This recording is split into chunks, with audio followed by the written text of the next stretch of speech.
आली मोठी बातमी आली ती म्हणजे शेतकऱ्यांसाठी अत्यंत आनंदाची बातमी आली। पहिला हप्ता शेतकऱ्यांच्या खात्यामध्ये जमा झालेला आहे। कर्जमाफीचा जो पहिला हप्ता आहे तो शेतकऱ्यांच्या खात्यामध्ये जमा सुद्धा झालेला आहे।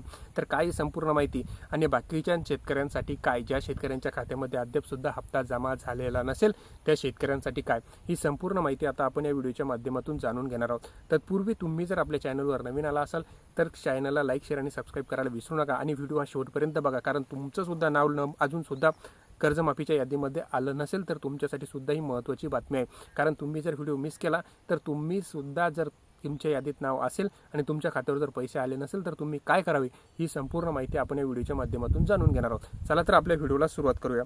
कर्जमाफीचा पहिला हप्ता शेतकऱ्यांच्या खात्यावर कोणत्या विभागाला किती पैसे मिळाले ते आता आपण समजून घेऊया। चला तर आपला जर महत्त्वाचा विषय म्हणजे राज्यातील प्रत्येक पात्र शेतकऱ्याला पुण्यश्लोक अहिल्यादेवी होळकर शेतकरी कर्जमुक्ती योजनेचा लाभ मिळणार असल्याची माहिती आपल्या राज्याच्या मुख्यमंत्र्यांनी दिलेली होती। यामध्ये जर आपण बघितलं तर पहिल्या टप्प्यात 6.22 लाख पात्र शेतकऱ्यांच्या खात्यामध्ये पहिला टप्पा जो होता तो म्हणजे 6.22 लाख शेतकऱ्यांचा पहिला टप्पा होता।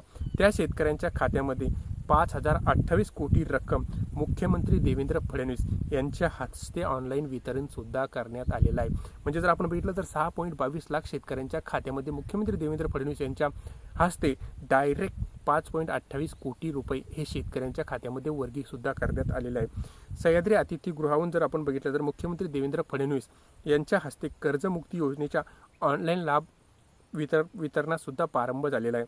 यावेळी मुख्यमंत्री देवेंद्र फडणवीस असे म्हणाले की काय म्हणले आता आपण ते समजून घेऊया। पहिल्या टप्प्यात आधार प्रमाणीकरण पूर्ण झालेल्या 6.22 लाख शेतकऱ्यांच्या खात्यामध्ये 5,028 कोटी रुपयाची जी रक्कम आहे ती थेट जमा केली जाणार आहे। त्याचबरोबर राज्य शासनाने सर्व बँकांना कर्जमुक्तीचा लाभ असलेल्या पात्र शेतकऱ्यांना तातडीने खरीप कर्ज उपलब्ध करून देण्याचे सुद्धा निर्देश देण्यात आलेले आहेत। ज्या शेतकऱ्यांचं कर्जमाफीसाठी पात्र आहे त्या शेतकऱ्यांना तातडीने जे नवीन कर्ज आहे ते सुद्धा उपलब्ध करून देण्याचे आदेश मुख्यमंत्री देवेंद्र फडणवीस यांनी बँकांना दिलेले आहे, जेणेकरून शेतकऱ्यांना नवीन शेतीसाठी आवश्यक आर्थिक बळ मिळेल असे सुद्धा त्यांनी म्हटलेलं आहे। ही योजना पूर्णपणे ऑनलाईन असून जी आपली कर्जमुक्तीची योजना आहे ना ती शेतकऱ्यांना कुठलाही अर्ज करण्याची आवश्यकता नाही। योजनेतील पात्र लाभार्थी यादी संबंधित बँकांना जे आहे ती महाआयटीच्या विकसित केलेल्या पोर्टलवर सुद्धा अपलोड केलेली आहे। ही यादी तुम्ही महाआयटीच्या पोर्टलवर सुद्धा बघू शकता। त्याचबरोबर ग्रामपंचायत कार्यालय असो किंवा विविध कार्यालय, सरकारी संस्था तसेच संबंधित बँक शाखांमध्ये सुद्धा ही यादी प्रसिद्ध केलेली आहे असे सुद्धा मुख्यमंत्र्यांनी सांगितलेले आहे। या यादीतील प्रत्येक शेतकऱ्याला जर आपण बघितलं एक विशिष्ट क्रमांक देण्यात आला आहे।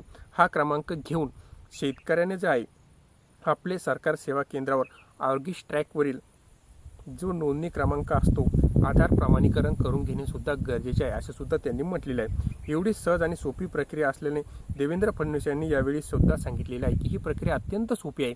तुम्ही जायचं, आपलं यादी समजा बँक असो, ग्रामपंचायत असो किंवा कोणतंही सहकारी कार्यालय असो त्यामध्ये याद्या प्रसिद्ध करण्यात आलेला आहे। तुमचा प्रसिद्ध क्रमांक देण्यात आलेला आहे, तो क्रमांक घेऊन CSC केंद्रावर भेट द्यायची आणि तिथे जाऊन आपल्या नावाची KYC करून घेणे सुद्धा जरुरी आहे असे सुद्धा त्यांनी सांगितलेलं आहे।